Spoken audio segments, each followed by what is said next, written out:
ሚካኤል ጣመ ጨዋታውን አስጀምረዋል። ጨዋታውን የሚጀምረው ኢትዮጵያ መድን ነው ከግራ ወደ ቀኝ። በዚህ ረገድ 26ኛ ግንኙነታቸው ነው ከ1992 ጀምሮ። መድን ከሊጉ 8 መስራች ቡድኖች መካከል አንደኛው ነው። ኢትዮጵያ ንግድ ባንክ ከ2 ዓመት በኋላ ነው ሊጉን የተቀላቀለው። ማርቆስ ኤልያስና ሳምሶን ጥላሁን በአማርኛ የቀጥታ ስርጭት፣ እንደዚሁም በአፋን ኦሮሞ የቀጥታ ስርጭት መኳንንት ሙጬና ናውል ሮባ ይህንን ጨዋታ በቴሌቪዥን በቀጥታ ያስተላልፍ እንገኛለን። ከዛ ውጪ በዩቲዩብ እና ፌስቡክ ገጽ ይህንን ጨዋታ መከታተል ትችላላችሁ። ኪዩአር ኮዱን ስካን በማድረግ በተመሳሳይ በአማራጭነት መከታተል ትችላላችሁ። ወገኔ ገዛኝ ድንቅ ሙከራ።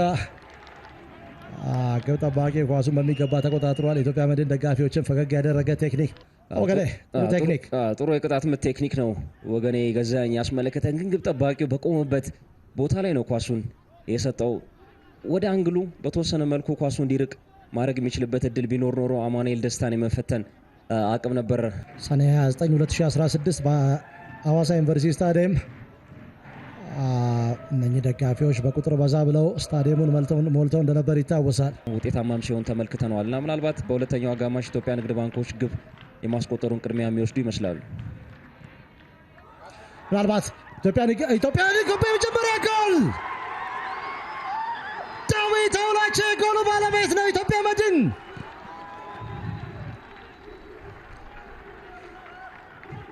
የተለመደ ደስታ አገላለጽ ወዲህ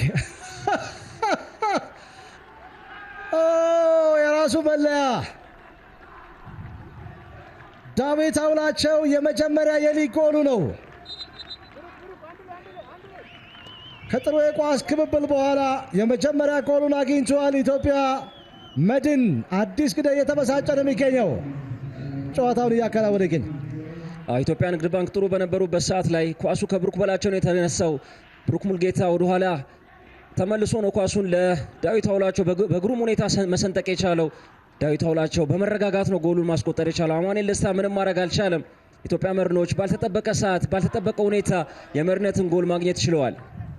አስደናቂ ሰንጣቂ ኳስ ነው ለዳዊት አውላቸው ብሩክ ሙልጌታ የሰጠው። በመጀመሪያው 45 ደቂቃ ወደኋላ ድሮፕ እያደረገ እንደዚህ አይነት እንቅስቃሴዎችን ሲያደርግ ነበር። ዳዊት አውላቸው ተረጋግቶ አስገራሚውን ጎል ማስቆጠር ችሏል።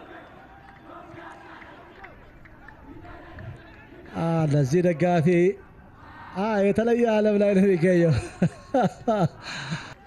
1-0 56ኛው ደቂቃ ላይ የተቆጠረ ጎል ነው። አማኑኤል ኤርቦ አሁን የበለጠ ክፍት የሜዳ ክፍሎችን አግኝተዋል።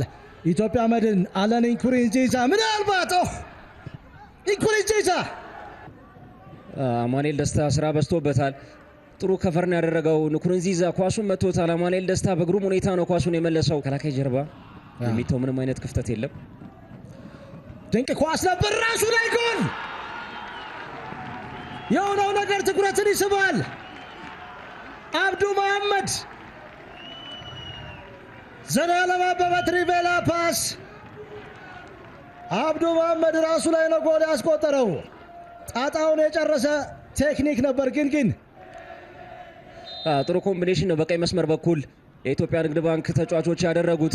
ዘላለም አበበ አስደናቂ ትሪቬላ ወደ ሳጥን አሻምቶ ነበር። አብዱ መሐመድ ጫና በዝቶበታል፣ ምንም ማድረግ አልቻለም። ኳሱ ላይ ተለጥጦ ነው ደርሶ ኳሱን አቡበከር ኑር መረብ ላይ ማሳረፍ ይችላል። አቡበከር ኑር አልጠበቀም። አብዱ መሐመድ ወደ ራሱ የግብ ክልል እንደዚህ አይነት ጎል ያስቆጥራል የሚል እምነት አልነበረውም። ግን ኢትዮጵያ ንግድ ባንኮች በፍጥነት ነው የበለጠ ጨዋታውን ፍጥነት ከፍ አድርገውታል። ረመዳን የሱፍ በዚህ ሰዓት የፍጹም ቅጣት ምት ጥሩ ኮምቢኔሽን ነው በወገኔ ገዛይና በአልፍሬድ ንኩሪንጂዛ መካከል። ረመዳን የሱፍ ጥሩ ኳስ ነበረ ያሻማው። በእጅ የተነካ ይመስላል ግን እጁ ተፈጥሯዊ ቦታ ላይ ነው ወይስ? እጁ ታጥፏል፣ አልዘረጋውም። የፍጹም ቅጣት ምት ነው። ረመዳን የሱፍ ጎል 2-1 ለኢትዮጵያ መድን። ለሁለተኛ ጊዜ ኢትዮጵያ መድን መርቷል። ተቀይሮ የገባው ለፍጹም ቅጣት ምቱ መገኘት ምክንያት ከሆኑ ተጫዋቾች መካከል አንደኛው ረመዳን የሱፍ ጎል አስቆጥሯል። በመጀመሪያው ዙር በተመሳሳይ ጎል ማስቆጠሩ የሚታወስ ነው። ረመዳን ለአማኑኤል ደስታ እድል አልሰጠውም። ረመዳን የሱፍ በተቃራኒ አቅጣጫ ነው ጎሉን ያስቆጠረው። ኢትዮጵያ መድኖች ጎሉ ከተቆጠረባቸው በኋላ ጫና ፈጥረዋል። ጎል ለማስቆጠር የተቃረቡባቸው አጋጣሚዎች ነበሩ። በስተመጨረሻ በፍጹም ቅጣት ምት ወደ መሪነታቸው ተመልሰዋል። ረመዳን የሱፍ ጥሩ ቅያሪ መሆኑንም በዚህ ጎል አስመስክሯል። 2-1 ፒተር ፊሽካ ብቻ የሚጠበቅበት ሰዓት ነው። ይህ ሰዓት ተስፋዬ ታምራት በተቃራኒ አቅጣጫ ኳስ ወደ ውጭ ወጥቷል።